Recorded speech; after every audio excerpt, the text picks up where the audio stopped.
Over the last few years, professional sports have shown their true colors of being exactly like the WWE, instead of true competition as we all once believed, which led to leisure sports now taking the way on the internet for youth and young adults who were former athletes and finding a way to still compete with their best friends and all that.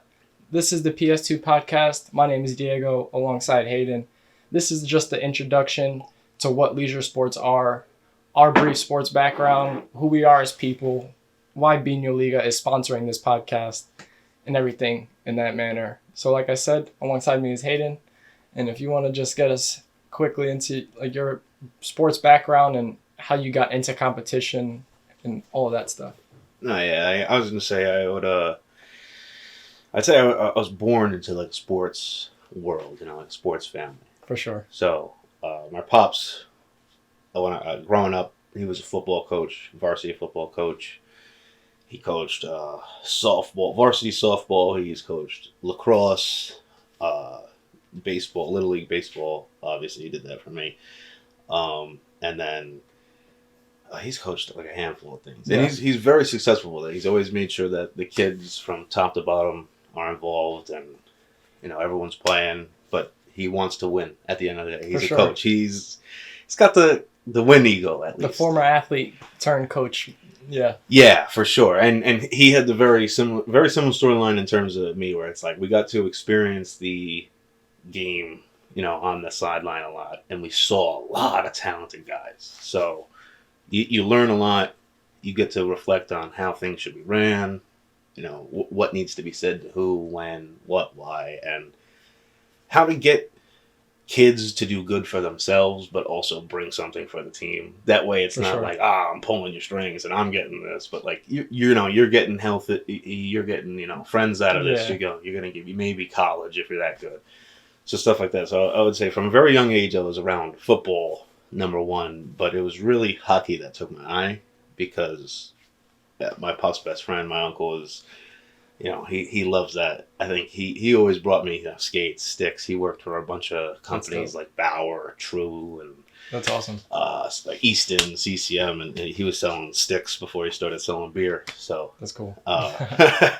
Yeah, so I had a lot of that equipment, but I also think I just liked the pace of the game. And yeah, for sure, it's the fastest. 2K was actually making the NHLs at the time, so 2K like 4 or 5, I'm playing with Yager on Rangers, and I'm just falling in love with the whole presentation of the game. We're going to games and stuff like that, but it was always fun to grow up around like a community of like competition. Yeah, we're here to achieve something, have a good time. We're family at the end of the day. Like all that was there because the football program he had coached for.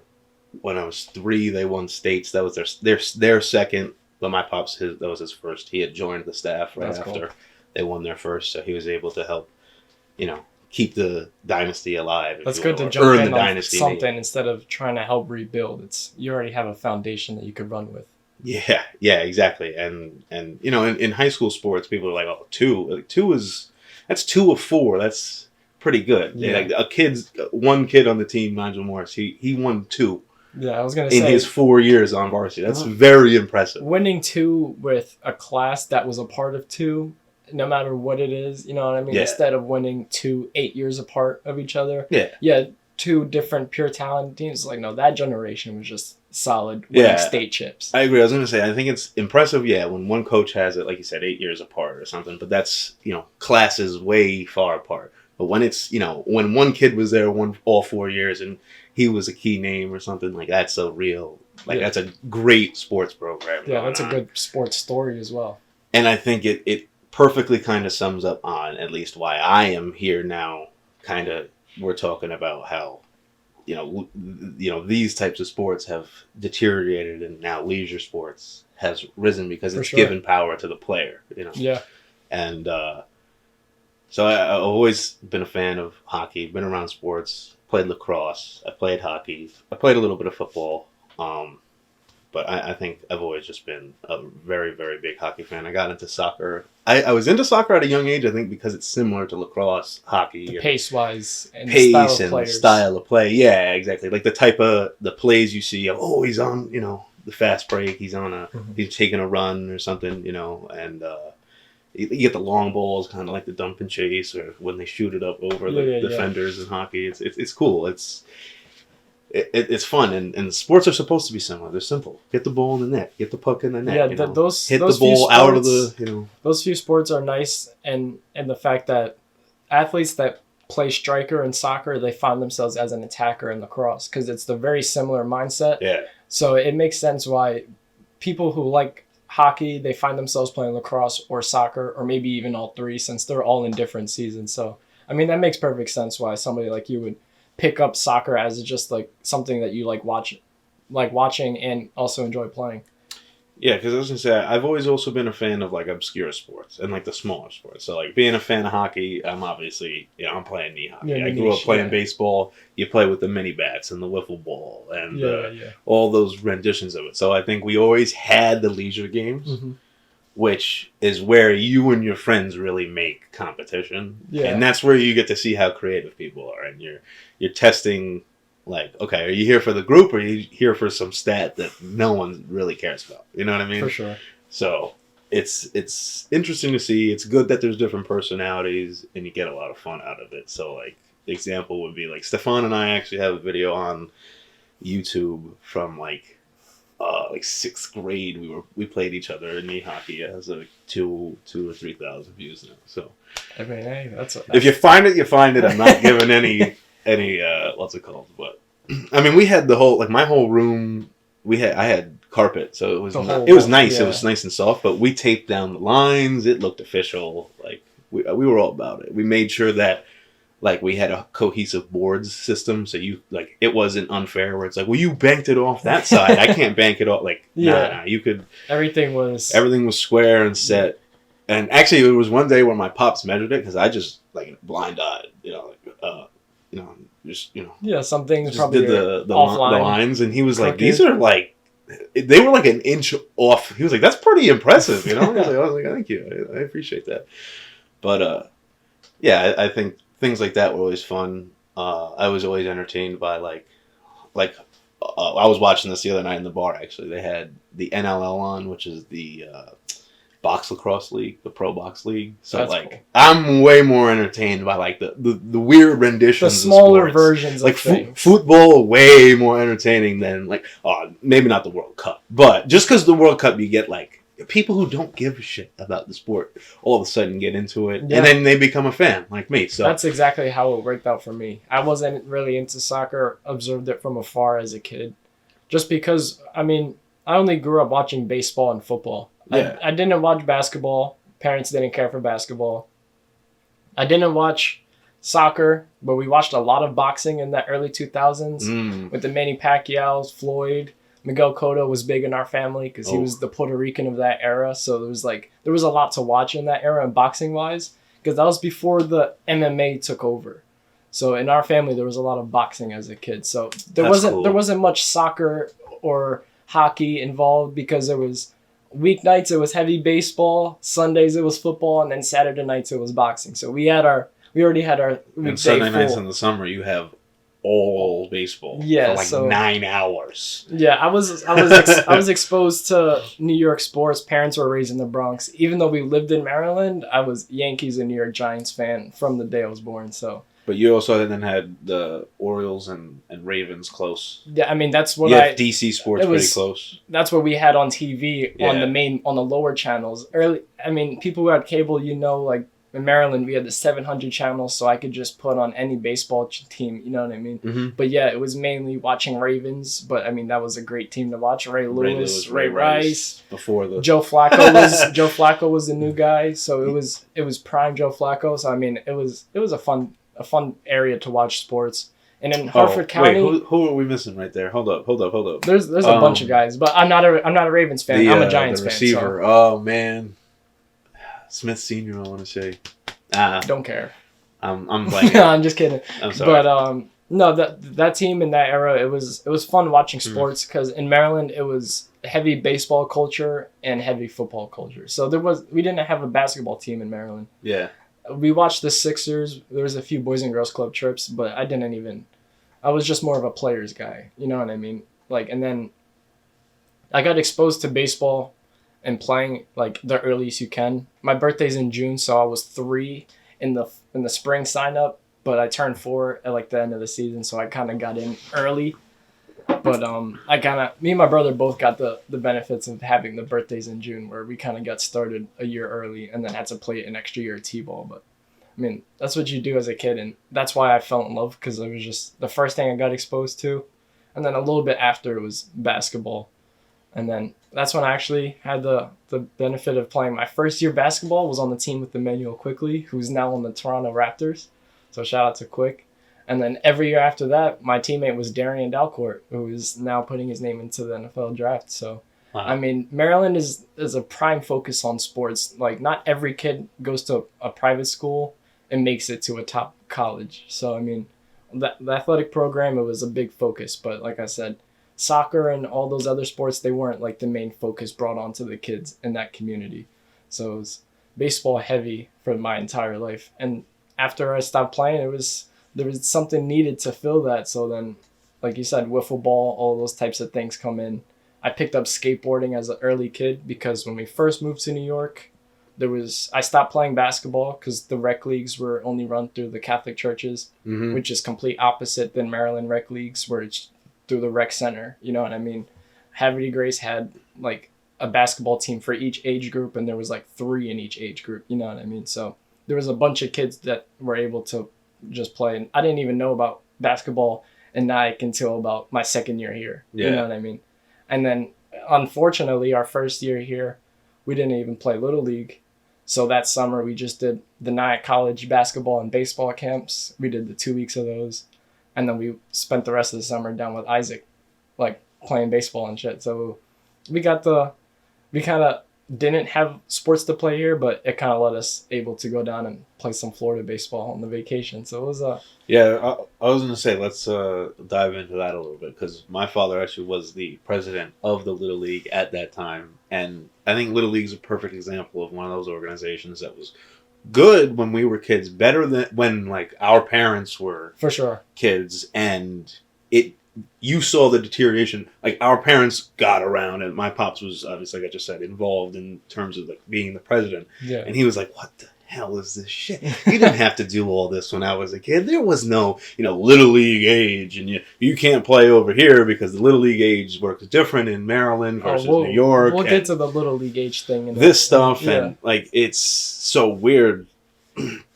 But at the same time, like I said, he had coached my Little League teams. You see people do that, and they do their good stuff, though. He added a second strip of advertising, the batting cages, the bullpens, and stuff fixed like up that. The facilities. They're definitely much. So it was cool, but then it's on the could. other side of it. It's like, I look like a douche because the rules suck. Yeah, the close sign up. Me and my brother were talking about this the other day when I was writing up my notes. I was like, well, what happens if a kid moves to the county in the middle of the spring? It's like he gets closed out of Little League, even though he should at least be able to be a player. And it's only one kid into the. It's not like there's a whole team. But that's what I'm saying. Where that kid now should be the number one. I forget what they call him. Where it's like, my team only has 7 guys today. We need to call to like, you could put your name in and they would call you, so you go play for that team. Yeah. You know what I mean? Like, kids like that should be number one on that list at least. Sure. You know what I mean? Definitely. Especially if it's like this Little League age matches up. You know what I mean? Definitely.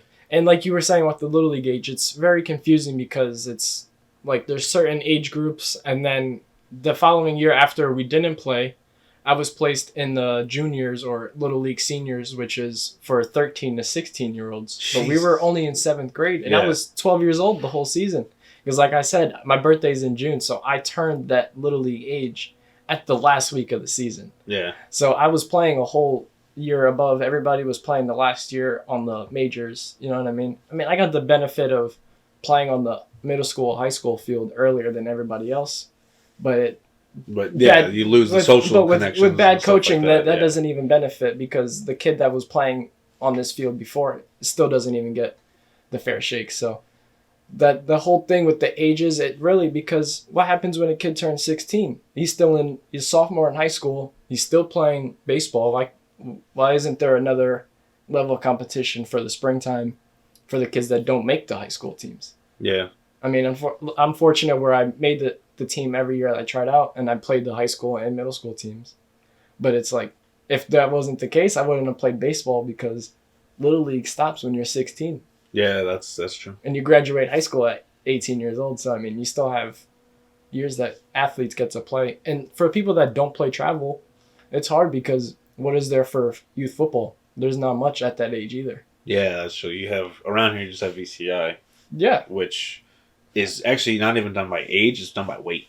Right. So do like someone like me, you would have been playing like 2 or 3 years up. So, right. So, do they even have a weight class for the high school kids to play in the... I don't think they have, I don't think they have the high school division. I think they have, like, highest was middle school. Yeah, so... Around when I was a kid, but then it starts to fizzle out by getting numbers and stuff like this. But then that's not why we see the rise of 7-on-7 competitions where kids just sign up. You don't have to pay crazy travel ball fees, and they just get a little penny, you know what I mean, with your number on it. You just go play 7-on-7. They play touch because they don't have pads and all equipment because it saves money. But, I mean, at least you're playing football with enough people that you already practice with. I was going to say another, organization that was around when we were kids. I think they're still around and they operate, but I don't think they're as strong anymore as I-9. And I played that with... They're still around. Brooklyn played. Oh, okay, yeah. But I was going to say, are they... Is she basketball now? She did soccer, actually. Oh, soccer. Oh, so maybe they're a little bit bigger now. Yeah. Okay, so maybe they are actually roaring. So that's good, at least. Because I was going to say, then... those were always great. You showed up on Saturday. Like, it was me, Colton, Parks, Mike, Nikki Cash was on our team. Yeah. We had a few other kids. I'm trying to think.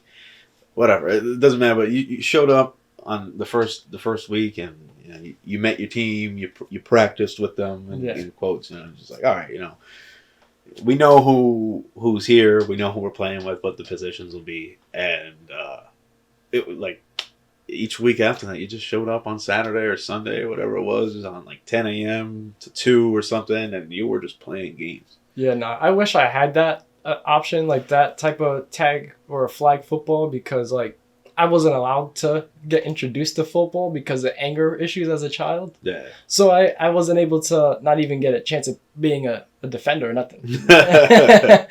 And honestly, I was telling my brother, like, if I had the fair shake starting as a kid, I would have been the starting quarterback for our high school.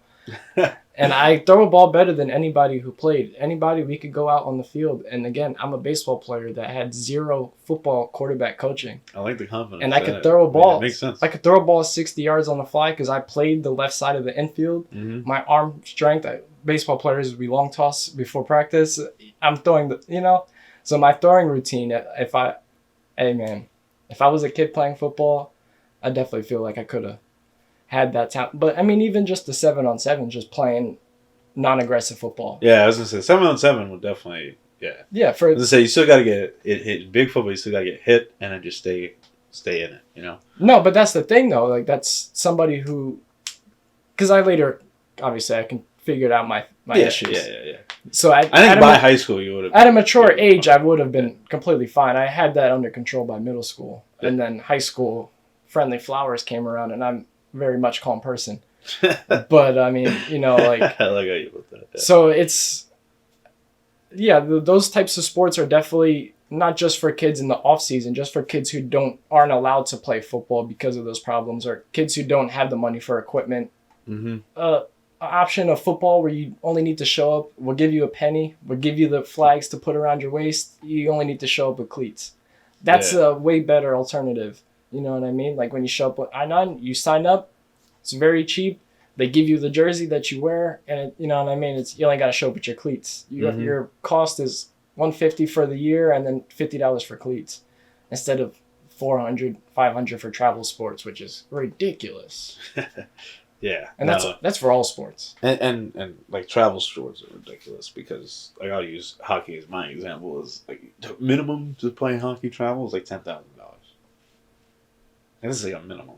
Yeah, you're talking about, and that's not including hotels and all that crap that you're paying on top, Applebee's and all this shit. Yeah, no, it's just you're because not gonna be eating out at fucking those coaches, or anything like the that travel coaches, anymore. travel coaches think that they're a minor league team, so they need to have Our helmets need to have we're not just gonna get decals or stickers. We need like 5 jerseys. We're gonna get 2 helmets. Yeah. And then have permanent decals. We're not just gonna get you stickers for your white helmet. No, we're gonna get pads. The only thing I'll give them we're gonna get pads with embroidered logos, and you're 10 years old, and they won't fit you next year. At least they went with like the shells on the pants, so it's like, all right, now I don't have to have like my kid doesn't need 5 pairs of pants. He can have 1 pair of pants, and he just throw the shell on. Yeah, which is nice. So like they had some of that, but yeah, the helmets are out. It's like, dude, just get one. Like get one. I would see lacrosse guys in the high school, and you like before the season, you would come in with your travel helmets, and then when the season starts, you guys come in with your white helmet or your black helmet. It's like, what you got? Which one are we running with this year, coach? Baseball players, like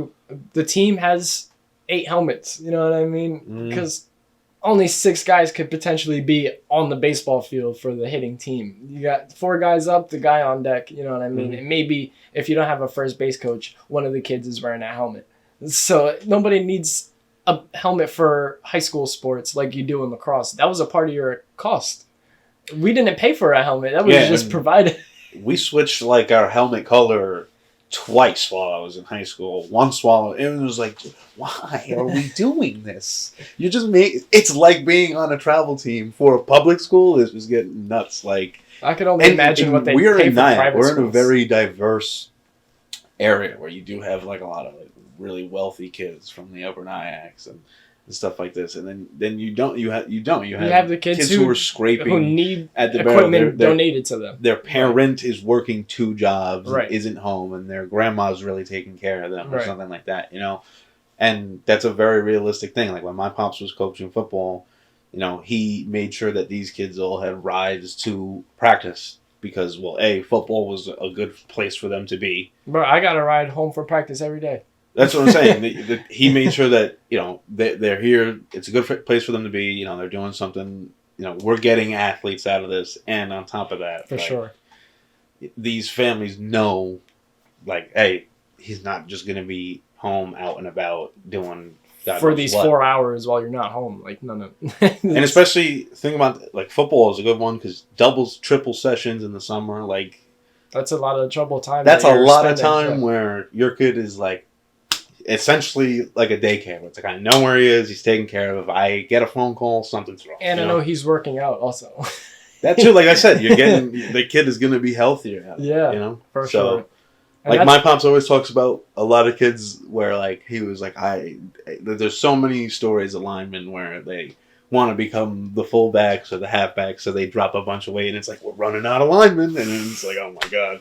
Everybody wants to be a linebacker. It don't work that way. They only need really 2 of them on the field at a time. But it's good because those kids got healthy at the same time. So like, you can't knock it, but we do need the manpower. No, shout out to all those football players. I mean, there's a lot of you guys that we went to school with where it's just like, yo, you look great, bro. You lost a lot of weight from sophomore year to your senior year on the varsity squad. Like, people, like, they know, like, because not even just dropping a position, like, no, maybe I have a chance of going D3 or D2 or something. So the sports just keep people motivated to do something. And I think that's what's lacking right now with this generation that's 10 and under, or 12 and under. Like, I saw a video, like, I haven't seen a kid on the road when I'm driving down the street yet. Like, it's nice outside. Where's the basketball hoops on the street? Where's the kids out throwing the footballs and outside bikes, sidewalk chalk? Like, where's all that stuff, I agree with that because, I mean, like we said, we grew up with a balance in terms of, like, outside during the day we were playing, and then at night you were on the PS2 or whatever. And then you were going to bed. So there was a balance to it. And not that we need to replicate it exactly. You just need to kind of bring some of it back. Because almost all the life is online now. You just need a new You're listening to this right now. Yeah. So you understand. And... you might be out on a walk. You might be going to work right now. That's good. But we need a mix of it. You need to be able to do both.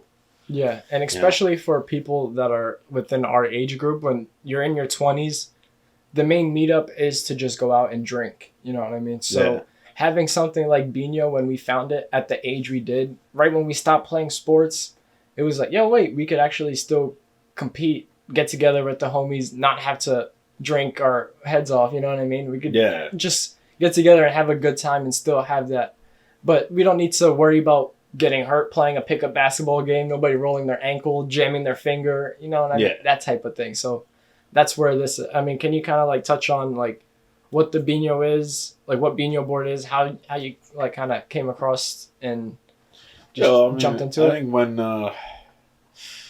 I found it, I was just scrolling through Instagram. It was, I think, right after, it was like 2021. I think I want to say I found it at the end of 21 or in 22 or something. So we had found it like right after COVID. So it was in that weird time where it was like, are we wearing masks? Or are we allowed outside right now? I wasn't wearing masks. Are we going to the bar? Definitely not going outside. You know what I mean? Like no one really knew what they were doing yet. So you had like these small groups, like you were just getting together with small groups of people doing like inside stuff. Yeah. So we needed something to do where it was like, all right, I love getting on the Xbox all the time and talking to my friends and gaming and this and that. Whatever it is, Fortnite, Rocket League, this. But I need something in person. We need something in person. We need to get out. Mm-hmm. We need to go do stuff. And I remember scrolling and I was like, oh, this kind of looks cool. It's like soccer. It looks like soccer. I'm a United fan, unfortunately. I have a way of picking the teams that always operate the same, but I can get on that. I can touch on that another time. Anyways. So like I was like, oh, this will be fun. You know, it had the board, so I was sold. I'm a hockey fan. I was like, oh, it's dump and chase. I'm gonna dump and chase. Like, I'm an idiot. You know, I was just joking. Get the ball in deep, baby. That's exactly what you're doing. But and it's a flick sport, so you're flicking the ball. It's really a marble, and you're just trying to get into the goal. And there's pins that are in your way. You can bank it in off the bands, like we said. You can bank it in off the pin, or just try to get it through the lanes, because they are placed in a 4-1-4-1. Something like that. Yeah. I don't know how you read it back. I think you read them back to front. But either way, it's they're placed so you can't just shoot the ball from Yeah. Oh, I have a clear lane every time. No. Well, technically, actually, I think it's a 4-4-1 since you're the last, so it would be technically a 4-4-2. No, I thought it had 4 and then the center defensive. But it's kind of mid, like, and then the 4 middies, and then the striker. Yeah, I don't have the board in front. It's kind of... I don't know. Whatever. It doesn't really matter. I would love to see them, make boards with different formations and stuff like that, but that's down the line. That's, getting into a lot of different design aspects, and, you got to do a lot more production. I like that they're making a consistent product. People are playing it, and they're having a good time. And the objective is obviously to score more than your opponent. In the rule book, you're playing 1st to 7.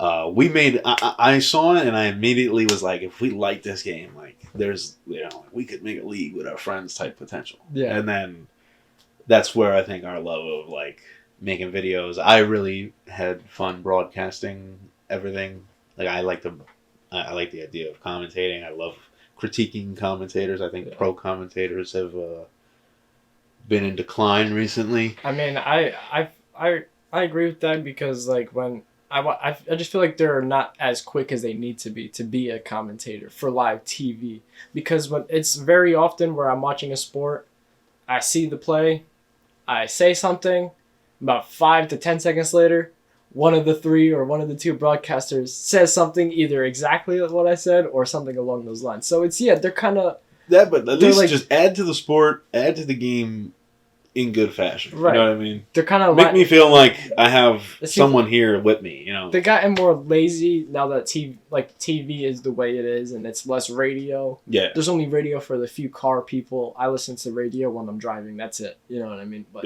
yeah, to like your point, they're on the decline in some fields. So I think as soon as we, played our first game, which you can watch that. We actually took out the board and we were like, we gotta film our first game. I think it'd be cool to have on record. So I actually forgot what the score, and I may have won. I think you might have won. I know in the first couple of times we played, we recorded it, and we each won a couple of games. So it was a good little series. And then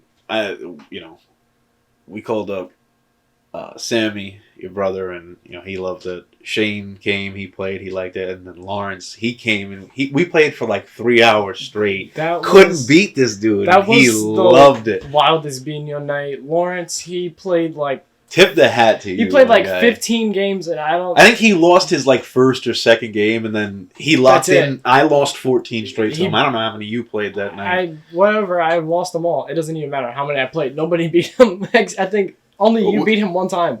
I thought you beat. I don't know. I don't beat him. I'm pretty sure I lost to Lawrence that very first night. Maybe we didn't beat him that night. He just said that to make us feel good when he left. Somebody tied him for sure, but I don't know. Like it was wild.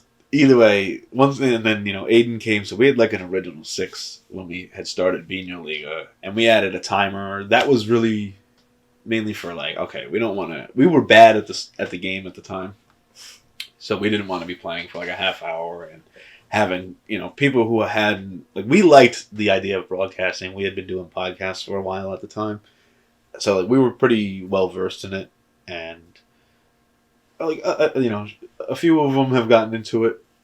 Shane, Hayden, Lawrence, Sammy's really good at it. Enjoys Adrian it popped onto one this past season, so they did a great job. They all did really well.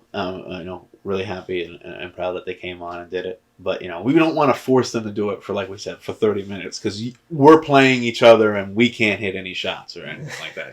We're flicking the ball off the board every time and stuff like that. So we don't want to force anyone to do it. So we play 7 minutes to honor that. Like the 7 being that the rule book is first to 7 goals. So we were saying like a winning team should be able to score at least a goal a minute. And yeah, because it's alternating shots. So you every minute you get about like maybe 5 to 10 shots depending on who you're playing. You play Sammy, you might get a lot of shots in because he doesn't really think about his shooting. Yeah. So yeah, there's a good team at a right pace. You could be able to put up a goal a minute and have the game over way before the 7 minutes. Way before. We seen it. We saw that in season 2 because I was gonna say we ran a whole season. We had a lot of fun with it. So we started a channel for it, a whole dedicated channel for it. We got a lot of good feedback, and we enjoy doing it. We enjoy making the videos. We think in order to, if this game is going to grow, like we said, the leisure games have been on the rise. So if it's going to grow the way you said Spike Ball did, Blitz Ball, even Wiffle Ball has made its comeback. Yeah, and it's never left a grocery store. I see it at the checkout all the time. It's everywhere, but now it's on the internet. So yeah, and it's big again. Yeah, it's not just kids playing in the front lawn. It's people who used to do that. There's 20 or in their our age. All the YouTube pages that run the leagues, most of them are 20 years old because they started in the 2010s, 15s. You know what I mean? So we were teenagers, young kids that had a GoPro sitting around. We all had some type of camera. You know what I mean? So it was like, why not? So those people, they found it, and because maybe they weren't playing travel baseball during the summer, so let's start a football league. Or you are, and it's like, we're always together. We need to kill these next. We don't play until Monday, but we're together. Yeah. Like there was one time, Mikey stayed at my house for a whole weekend because his parents were away. So it was like we were in All Stars. So each morning, we had like a game or two that weekend. Yeah. Like, we had to kill the whole week. The rest of the weekend. You got 5 days to film games. We were playing, like we said, knee hockey with Parker and Colt, and it was always Colt and I versus Parks and Mikey on every game. Whether it was wiffle ball, the mini bats, or whatever we're doing. So, I think the leisure games have always kind of been around for our age group, and that's ever more proof. Yeah, because now it's not just that the leisure games are around, it's that they're turning into leisure leagues. Yeah. Now there's a bunch of leagues on the internet, and I have a list of a few that we could give you guys some shout outs. For you guys are the OGs in this thing. The Major League Wiffle, they started in 2009. So this was, YouTube is 07, so they were that's the pioneers of this. 2 years in, and they were like, you know what, we're already playing wiffle ball with our neighbor, let's get it on camera. Yeah. And they've been doing it, and they've been leading the way for the wiffle ball community and also the YouTube community. So there's another Maine Wiffle Ball, American Wiffle Ball Association, and there's tons more, because like we said, wiffle ball is like one of it's probably the OG outside of stickball. I was gonna say, before you had plastic. But like all that it's stuff. The OG of like someone took this idea and made it a game, packaged it, put it in every store on earth. You know, every Dick's Sporting Goods, Modell's, Sports Authority. Like I said, I see them all the time in the corner of a grocery store. You get them at the Dollar Tree, any grocery store, legit. most stores that sell anything, that's not ball. just a regular clothing store, you'll probably see a wiffle ball bat. I was gonna say, if you see a what's it called? Those things with like the bouncy balls in it. There's wiffle balls nearby. Yeah, but now like in 2012 there was a little evolution of wiffle ball, and that's when the creation of blitzball was made. And I didn't then know it was that long ago. 2000. It's 12 years. Yeah, bro. And in 2014 we saw the first 16. the first YouTube league for blitzball, which is the Bombers Blitzball League, and they're unknown league status, and I'll explain that later why I just said that. And then Como Blitzball around 2016, they're the premier blitzball league, so they're at that top status. Swisher Blitzball, they're an official blitzball league, and they house the #1 ranked player nationally. So I mean, they're not the top, but they have the top guy. Yeah. You know. So and then KC Blitzball out there in Kansas City, I'm not sure of their league status, but they started in 2019. And then probably the biggest across all social media platforms is John Boy Media Warehouse Games, and they host the Blitzball Battles. And the Blitzball Battles is not your typical league. It's a league, but they invite the others. So they invite, I forget his name, the guy who created Major League Wiffle. He was in the most recent Blitzball battle. He just won an award. Shout out to him. So he's playing a completely different sport. He's a wiffle ball guy, but he's in the warehouse games for the Blitzball battle, which is awesome. And then, you know, they're not only on the wiffle ball, they're kind of taking it over. They created their own game. It's called the Ball and Play. So they kind of mixed the wiffle ball and cricket, because they have a lot of European fans that are big in cricket. So it's cool that outside of just playing blitzball, they were able to make up their own version of a wiffle ball, blitzball, and cricket all in one. So it's like they took just a platform that was set up by others, by the wiffle ball guys and the other blitzball, to start the battle, invite everybody in, and now they have a completely different game that they're running, and they're playing floorball and all that stuff. So shout out to Nikki Cassendahl, our Nyack guys out there in John Boy Media, putting in that work and all that stuff. So, I mean, it's cool to see the evolution of it, because it's not just us, it's nationwide. You know, those guys are out there in Washington, all the way up Washington State, Michigan, you know, they're across the nation. So and Spikeball has gone global. It's on a whole nother level. Spikeball is also one of those ones where it now has the paddles, where it's like you're seeing. Like, it's a different game. I love that though. It's a game that took a little remix on their game. I think the only sport that I feel like does that all the time worldwide is basketball, where it's like there's different rules. You can stand in the paint all you'd like here, but like in the NBA you can't do that. Yeah, you can double dribble and carry in the NBA. You can't do that in Euro. You know what I mean? Yeah, stuff like that. So that's now I'm probably going to be touching the. So Spikeball, it took a different approach than the Blitzball. Like I said, Blitzball, they have league tier systems where tier 1 is just the Blitzball league, 2 is an official, and then 3 is the premier Blitzball league. With Spikeball, there's just like 2 main competition types. There's a open competition for anybody of all ages who wants to play. There's 3 divisions: the open division, women's division, and then the mixed, which is men and women. And then they have the college. So the college, they have 3 player teams. So you could rotate a guy out, and then they also have like 5-player teams. So they took like a college approach where like they set up 10 different sections. Instead of calling them regionals, they call them sectionals. So each section will host a tournament, and then the top people from those tournaments, they'll play in a national title. So Blitzball and Spikeball are taking a different way, but Spikeball, they took the college route and more of like a college sport to now graduate, and now you're a professional. So it's kind of cool to see the different ways how they set up their league system over here in Blitzball. But in Spikeball, you could start your club in college. Once you graduate, you could pass that college club on, and now you could hop on the world tour. So it's unreal what these sports are really coming to. Yeah, I mean, I'm sure in your town, wherever you are, you've seen a pickleball court come in where a tennis court used to be. I'm sure, what's the other one? Disc golf. I'm sure there's a spot where you can go and do that. So these leisure games have been taken over. They're on ESPN.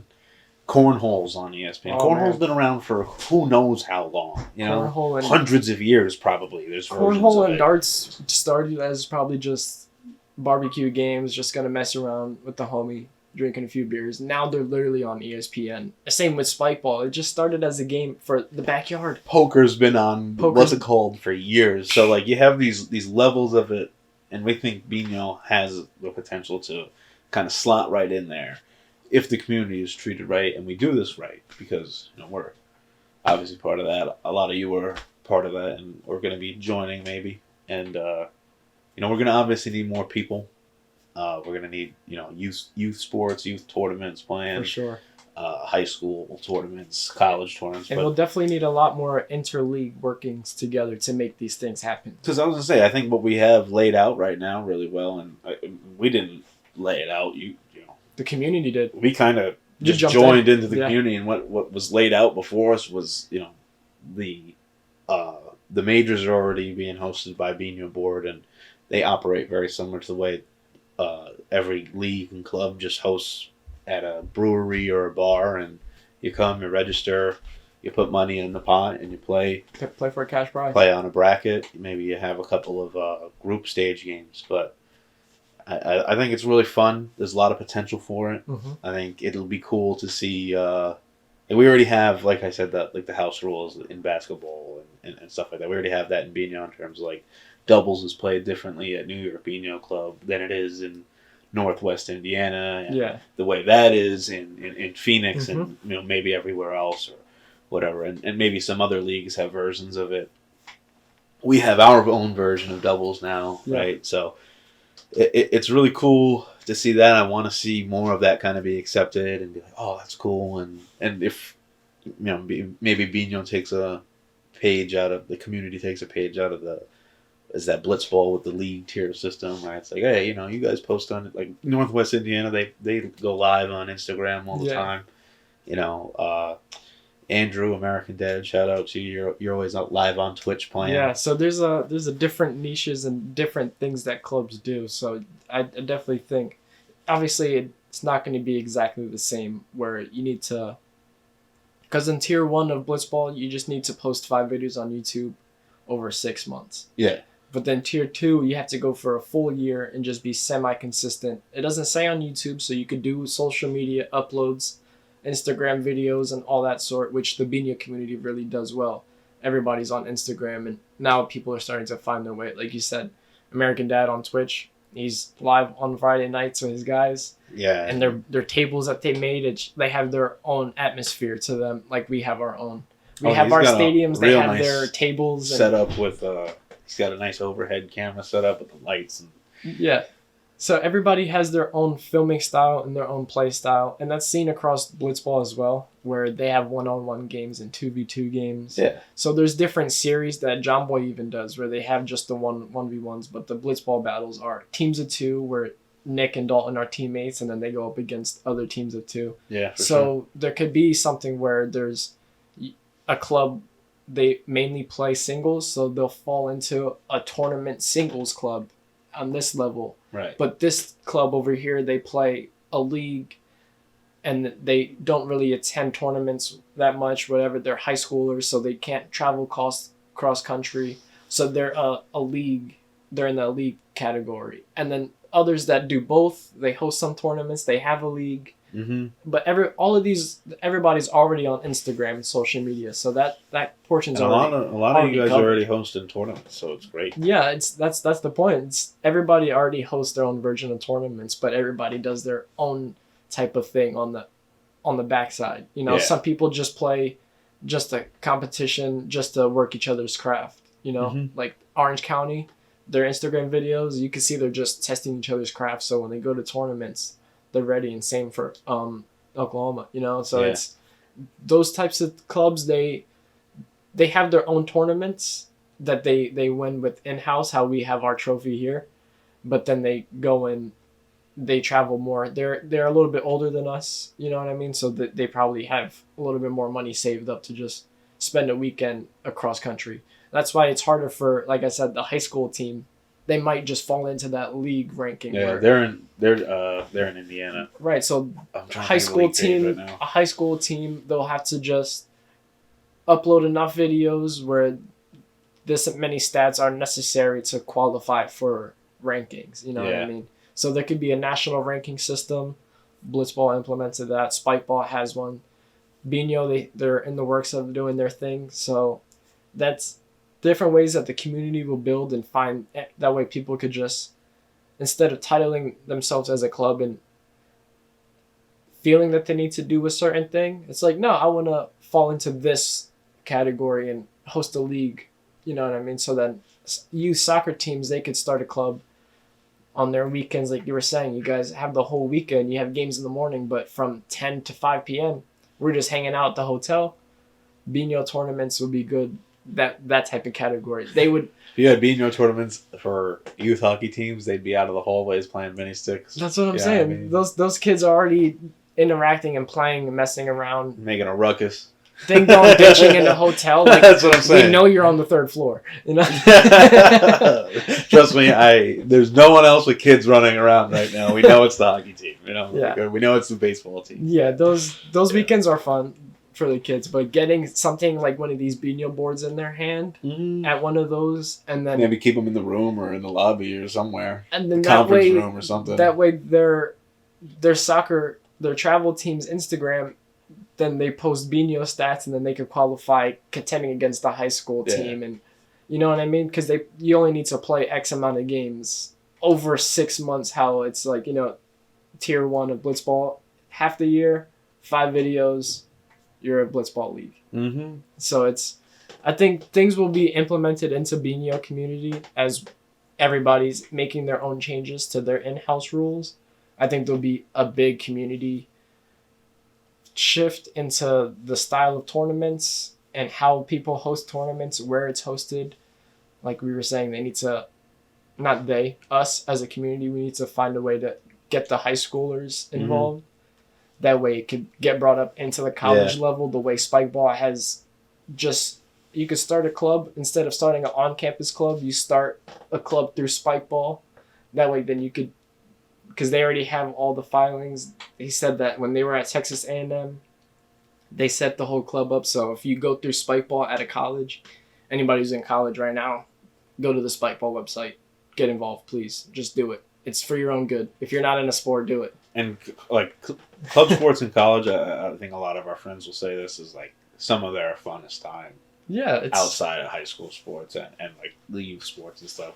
Which I mean, Aiden he said that on set to us, so I think it's great. I think we see a lot of that, and as the leagues expand, like we did this last season, we had Adrian and Kevin. Shout out to you guys coming and joining. For sure, it was fun to compete with the both of you, and I can't wait to go again for this season and season 3. So competition is stepping up, man. Yeah, I mean, we're always hoping to have some more and you know, keep it evolving and just trying to keep it fresh and fun and keep it consistent as well. For sure. And then that's why we added the new changes, allowing doubles. So if anybody wants to join Biñholiga for this season, please hit us up. Hit the link in the description to sign up and join one of the 8 clubs. We'll definitely need you for the doubles. It's going to be fun, man. I'm super excited for this. Yeah, for sure. And I was going to ask, like, how do you think as a community, as Binho grows, like, how do you think as leagues and clubs and even players, like, how do you think we can all kind of communicate with each other in order to get more, you know, interconnected tournaments and games, maybe the leagues or something like that together? Because I feel like we have a lot of want to do it, but we need to, you know, actually have somewhere to do it. Because I would love to see rankings, you know, whether it's just, you know, I want to see other teams' league rankings all the time. I'm interested in the small stuff as much as I am in the majors and the big stuff. Yeah, so. I think it should start on, maybe we all follow each other on Instagram, so maybe it could just start on one of the Instagram broadcast channels where you could make people, or we could just start a group chat or start a Discord and just have everybody join. Most people do have Discord. It's just your phone number, your email. Sort of WhatsApp, Telegram. Something of that sort, like a group chat, so that all of the league stats are able to be sent in on a regular, you know what I mean? And that way it's not on like a big public scale. It's in the community group chat. Every other weekend, the league sends in like just their little card type of thing where it's like, we played this many games this month. These players had this goals, whatever. That way it's like each month we know how many games the people are playing amongst the community. That way the rankings, it could be set how all sports are. You need to play a minimum of 65 games in the NBA to qualify for awards. Yeah. There's 82 games, but you need to play 65. So if it's kind of, you have to play, I don't know, kind of crazy because Binho is played at such a fast pace.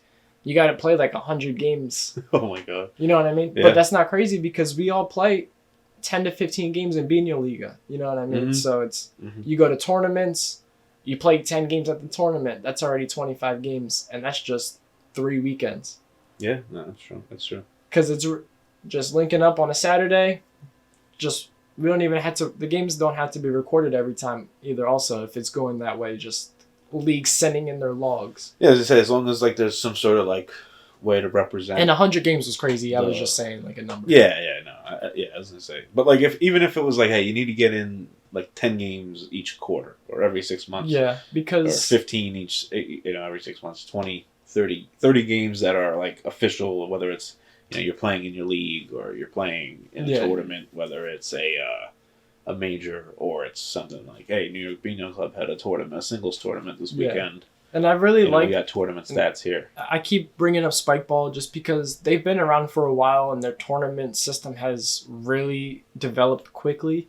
Yeah. And they have a different way of doing it. But they have a major system set up the exact same way Binho does. Yeah. That's why I think it could follow a similar format because they have 20 tournament challengers is what they call them, which I was thinking in a Binho scenario, it's club run tournaments.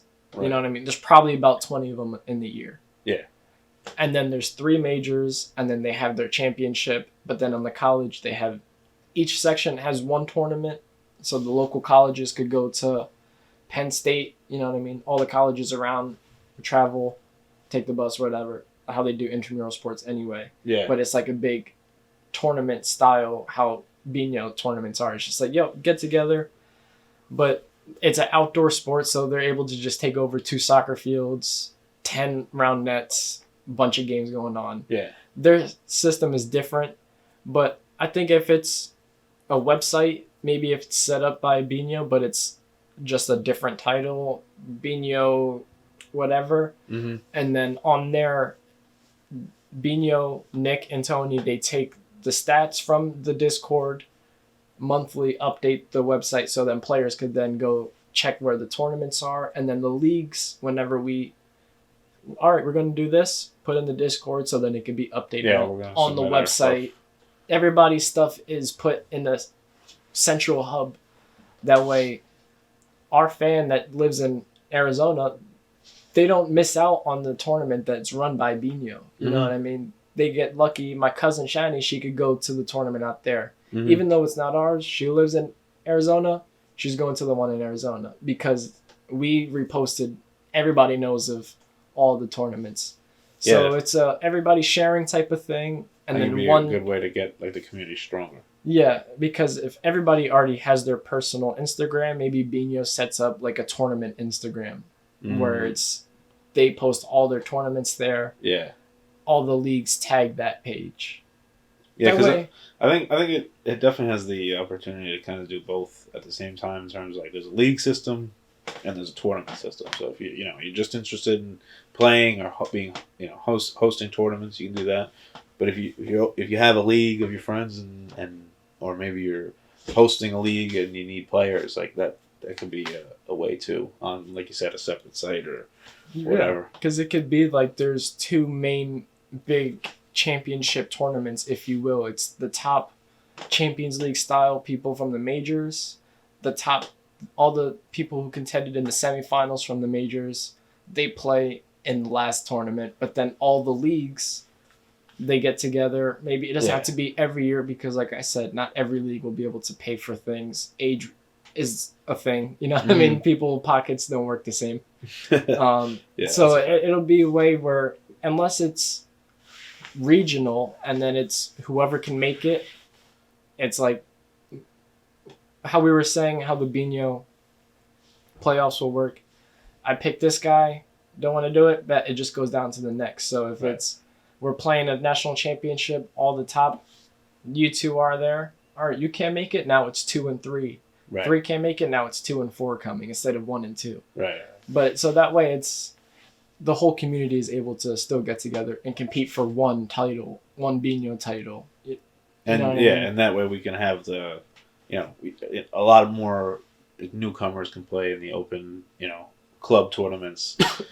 Then, as they move up, you're going to be able to qualify into the majors, which, I like it being open, so there's no problem with that at all. It fills the brackets. And make sure you sign, it gets you to sign up. So I don't think there's any problem with, changing.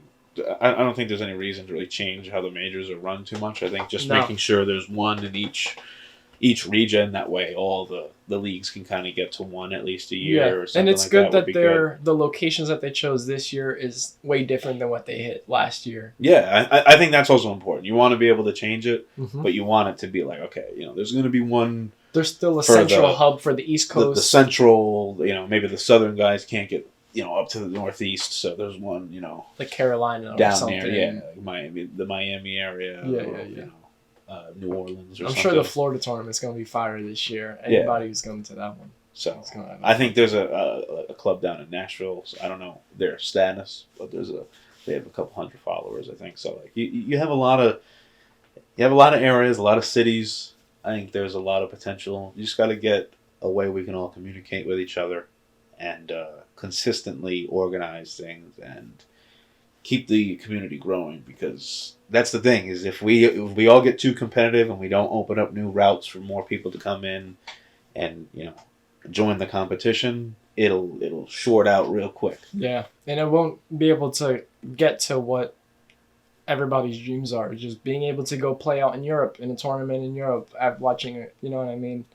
Soccer is bigger out there than it is here. So once it gets over there, that's when I really think it could take off, maybe even more than Spike Ball has. Out of their 20 tournaments this year, they have 5 in Europe. But I think if Binho gets to a level where they put on a similar format where they host 10 tournaments in the year, but 5 of them are in Europe, that's very likely. Yeah. Just because the amount that they love this sport over there. And once they get introduced to playing it at the bar while they watch the game over. This will be the sport to take over. This free time, at home, bar nights. I'm going to the bar. I'm grabbing my Binho bag. I'm going to the. You know what I mean? Yeah, and I think it's good to have the fact that more people can be involved. Because professional sports are great, and it's fun to go into work, arguing about. This play, that play, da da da da. But at the same time, it is getting a little old in terms of all right, I'm getting tired of watching the divas of the league be divas. I'm tired of watching this guy do this, and it's just like all right, I'm tired of watching these refs control the game here. Yeah. It's like all right, or the umps making bad calls, and it's like okay, bro. It's getting annoying rather than boring. And now it's we're in that age where every league is making rule changes and not everybody is on board with them. So the sports themselves are having like a little split down the middle in all sports. Whether it's now the jerseys and every sport is made by fanatics and now they're all crappy. Not everybody's on board with that, but they all hate the other rules. And it's, you know what I mean? We could agree on one thing, but then you can't agree on the main things that need to go on to keep the sport not entertaining, like they say. It is entertainment, but it needs to be reasonable to watch. And I thought it was just me once I realized, certain things, but no. I only watch sports now for the hometown athletes, you know what I mean? Yeah. Shout out to you guys. I mentioned the Havre Grace guys, but out of Nyack, we got Aldrich going to the NFL. We have Nazir right now playing college basketball. Yeah. Devin Rivera, shout out to Matt, and throwing his no-hitter this past weekend out there in post. Mikey P playing with him. Nikki. So there's a lot of guys still playing, but that's the only reason why I watch sports on ESPN. I only watch basketball for Quickly and Nazir. I only watch football to watch Darian and Aldrich. Yeah. I only watch soccer for fantasy that we're in because Evan let us. You know what I mean? He told us to join. So I mean that's. Yeah, I There's certain agree. I think sports, it's kind of hard to. I mean, the only reason I'm really keeping up with soccer is because I like to keep up with the World Cup every 4 years, and now it's like, all right, I know I at least need to know the Champions League clubs and this and that. So Well, I keep up with that, but at the same time, it's like, oh, you guys are always trying to disband the Champions League. Yeah. We're gonna form a Super League. It's like, oh, I'm getting annoyed, bro. Yeah, now just keep it going. You've only been around since the '90s. They're adding more teams to the Champions League format. I don't know if you saw the new European competition. They're still in the Biñholiga format and going to a ladder. That's crazy. You guys are watching the videos. We set the standard. We set the standard. No, I'm just kidding. It's wild. It's wild. Nah, I'm just playing. But I do think there's a lot more to come from the leisure sports, and a lot more from us. But I think we've been going for like an hour. Yeah, we've been going an hour. So let's not go too long.